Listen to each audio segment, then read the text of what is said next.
जय जगन्नाथ मु प्रकाश स्वागत करुच्ची आपण मानकु आम चैनल रे।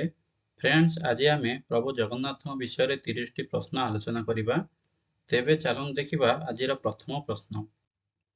प्रथम प्रश्न होजी कोन प्रभु श्री जगन्नाथ का स्नान यात्रा केउ तिथि रे पालन करा जाय।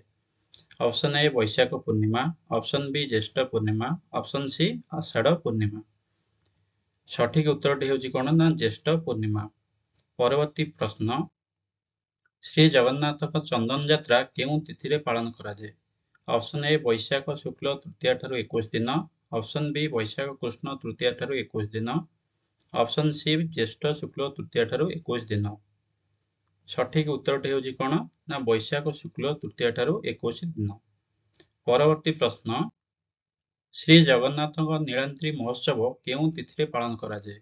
ऑप्शन ए होजी कोन ना वैशाख शुक्ल सप्तमी, ऑप्शन बी होजी वैशाख कृष्ण सप्तमी, ऑप्शन सी वैशाख कृष्ण अष्टमी। सठिक उत्तर होजी कोन ना वैशाख शुक्ल सप्तमी। परवर्ती प्रश्न श्री जगन्नाथ गणेश बा हाथी बेश केउ तिथि रे पालन करा जाय। Option A Devasnana Purnima, option B Kartik Purnima, option C Magha Purnima. सठिक उत्तर होजी कोन ना देवस्नान पूर्णिमा। परवर्ती प्रश्न श्री जगन्नाथ नवकलेवर केते वर्ष रे थरे पालित हुए। ऑप्शन ए 8 वर्ष रे, ऑप्शन बी 11 वर्ष रे, ऑप्शन सी 19 वर्ष रे, ऑप्शन डी समस्त। सठिक उत्तर हबो समस्त। कोन पई ना जेतेले हम जोड़ा आषाढ़ प्रायतः कोन पड़े ना 8 वर्ष 11 वर्ष एवं 19 वर्ष अंतराल रे पड़ी थाए। हमर पूर्व नवकलेवर केबे हेतिला ना 2015 रे हेतिला। वर्तमान हमर होजी केबे 2024 मसिया हेले। तेबे वर्तमान 9 वर्ष अतिक्रम हे गेलानी हमर नवकलेवर एपंत पड़ी नाही। तेबे हमर परवर्ती नवकलेवर केबे पडुची ना 2034 रे। 2015 2034 वर्तमान 19 वर्ष डिफरेंस रे वर्तमान परवर्ती नवकलेवर पड़िबो। परवर्ती प्रश्न कोन देखिबा श्री जगन्नाथ महाप्रसाद रो अन्य नाम कोन। Option A Kaivalya, option B निर्माल्य, ऑप्शन सी अन्न ब्रह्म। सठिक उत्तर कोन हमर ना अन्न ब्रह्म। परवर्ती प्रश्न जगन्नाथ श्मशान को कौन कह जाए। Option A Swargadwar, option B Koili Baikuntha, option C मुक्ति वैकुंठ।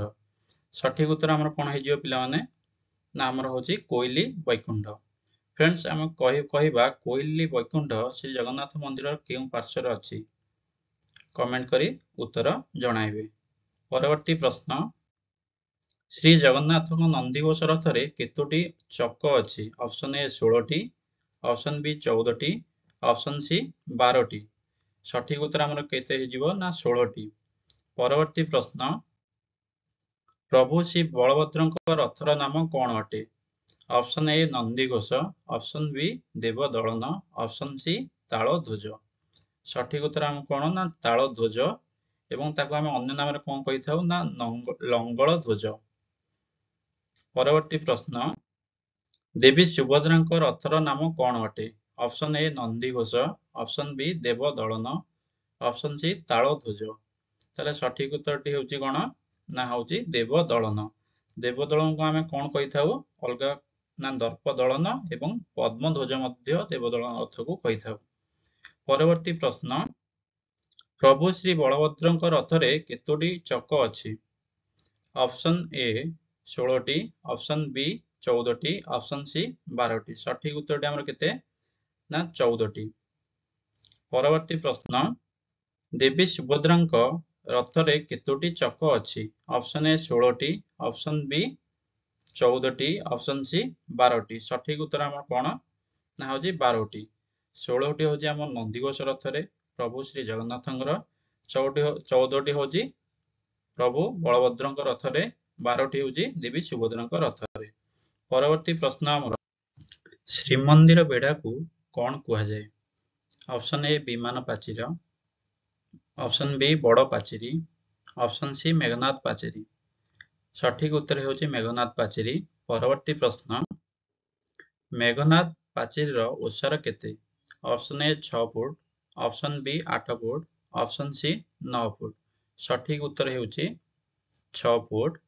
परवर्ती प्रश्न ଶ୍ରୀମନ୍ଦିର ଭିତର ବେଢାକୁ କଣ କୁହାଯାଏ? ଅପସନ ଏ ବିମାନ ପାଚିର, ଅପସନ ବି କୁର୍ମ ବେଢା, ଅପସନ ସି ମେଘନାଦ ପାଚିର। ସଠିକ ଉତ୍ତର ହେଉଛି କଣ ନା କୁର୍ମ ବେଢା। ପରବର୍ତ୍ତୀ ପ୍ରଶ୍ନ, ପ୍ରଭୁ ଜଗନ୍ନାଥଙ୍କ ଶଙ୍ଖର ନାମ କଣ ଅଟେ? ଅପସନ ଏ ଦେବଦତ୍ତ, ଅପସନ ବି ଅନନ୍ତ ବିଜୟ, ଅପସନ ସି ପଞ୍ଚଜନ୍ୟ। ସଠିକ ଉତ୍ତରଟି ହେଉଛି କଣ ନା ପଞ୍ଚଜନ୍ୟ। ପରବର୍ତ୍ତୀ ପ୍ରଶ୍ନ, ମେଘନାଦ ପାଚେରୀରେ କେଉଁ ବିଶେଷ ପ୍ରକାରର ପଥର ବ୍ୟବହାର କରାଯାଇଛି? ଅପସନ ଏ ବିଦ୍ୟୁତ ନିରୋଧକ, ଅପସନ ବି ଶବ୍ଦ ନିରୋଧକ, ଅପସନ ସି ଜଳ ନିରୋଧକ। ସଠିକ ଉତ୍ତରଟି ହେଉଛି କଣ ନା ହେଉଛି ଶବ୍ଦ ନିରୋଧକ। ପରବର୍ତ୍ତୀ ପ୍ରଶ୍ନ, ଶ୍ରୀ ଜଗନ୍ନାଥ ମନ୍ଦିର ପୁରୀ କିଏ ନିର୍ମାଣ କାର୍ଯ୍ୟ ଆରମ୍ଭ କରିଥିଲେ? ଅପସନ ଏ ଅନନ୍ତ ବର୍ମା ଚୌଡଗଙ୍ଗ ଦେବ, ଅପସନ ବି ରାଜା ଇନ୍ଦ୍ରଦ୍ୟୁମ୍ନ, ଅପସନ ସି ରାଜା ଭାନୁଦେବ, ଅପସନ ଡି ଅନଙ୍ଗ ଭୀମ ଦେବ। ସଠିକ ଉତ୍ତରଟି କଣ ନା ଅନନ୍ତ ବର୍ମା ଚୌଡଗଙ୍ଗ ଦେବ। ପରବର୍ତ୍ତୀ ପ୍ରଶ୍ନ, ଶ୍ରୀ ଜଗନ୍ନାଥ ମନ୍ଦିର ପୁରୀ କିଏ ନିର୍ମାଣ କାର୍ଯ୍ୟ ଶେଷ କରିଥିଲେ? ସଠିକ ଉତ୍ତରଟି ଆମର କଣ ହେଇଯିବ ନା ଅନଙ୍ଗ ଭୀମ ଦେବ। ପରବର୍ତ୍ତୀ ପ୍ରଶ୍ନ, ଶ୍ରୀମନ୍ଦିରର 22 ପାହାଚ କେଉଁ ରାଜା ନିର୍ମାଣ କରିଥିଲେ? ସଠିକ ଉତ୍ତର ଆମର କଣ ହେଇଯିବ ନା ହଉଛି ରାଜା ଭାନୁଦେବ। ରାଜା ଭାନୁଦେବ କିମ୍ବଦନ୍ତୀ ଅଛି କଣ ନା ଭାନୁଦେବ ନାମରେ ଜଣେ ନିଃସନ୍ତାନ ରାଜା ଯମେଶ୍ୱରକୁ ଆରାଧନା କରି ସୁନ୍ଦର ପୁତ୍ର ସନ୍ତାନଟିଏ ଲାଭ କଲେ। ଜାତକ ତିଆରି କଲାବେଳେ ରାଜା ଜାଣିଲେ ତାଙ୍କ ପୁତ୍ରର ଆୟୁଷ ହେଉଛି 22 ବର୍ଷ। ପୁତ୍ରର ଅଳ୍ପାୟୁ ବାବଦରେ ଅବଗତ ହୋଇ ରାଜା ଭାନୁଦେବ ପୁନଶ୍ଚ ଯମେଶ୍ୱରକୁ ଆରାଧନା କଲେ। ଯମେଶ୍ୱର ରାଜାଙ୍କ ଭକ୍ତିରେ ସନ୍ତୁଷ୍ଟ ହୋଇ ଶ୍ରୀମନ୍ଦିର ଭିତରେ 22 ପାହାଚ ନିର୍ମାଣ କରିବାକୁ ଆଜ୍ଞା ଦେଲେ। ରାଜା 22 ପାହାଚ ନିର୍ମାଣ କରି ତାଙ୍କ ସନ୍ତାନର ଆୟୁ ବୃଦ୍ଧି ପାଇଁ ସେହି 22 ପାହାଚରେ ଗଡ଼ାଇ ଦେଇଥିଲେ। ଶ୍ରଦ୍ଧାଳୁମାନେ ସେଥିପାଇଁ ନିଜ ନିଜର ପିଲାମାନଙ୍କର ଆୟୁଷ ବୃଦ୍ଧି କରିବା ନିମନ୍ତେ 22 ପାହାଚରେ ଗଡ଼ାଇ ଦେଇଥାନ୍ତି। ଏଇଟା ଗୋଟେ ପରମ୍ପରା ରହିଅଛି। ଜୟ ଜଗନ୍ନାଥ। ପରବର୍ତ୍ତୀ ପ୍ରଶ୍ନ, ମୁକ୍ତି ମଣ୍ଡପ କିଏ ନିର୍ମାଣ କାର୍ଯ୍ୟ କରିଥିଲେ? ନା ହଉଛି ରାଜା ସଠିକ ଉତ୍ତରଟି ହେଉଛି କଣ ନା ହଉଛି ଗୌରୀ ରାଣୀ।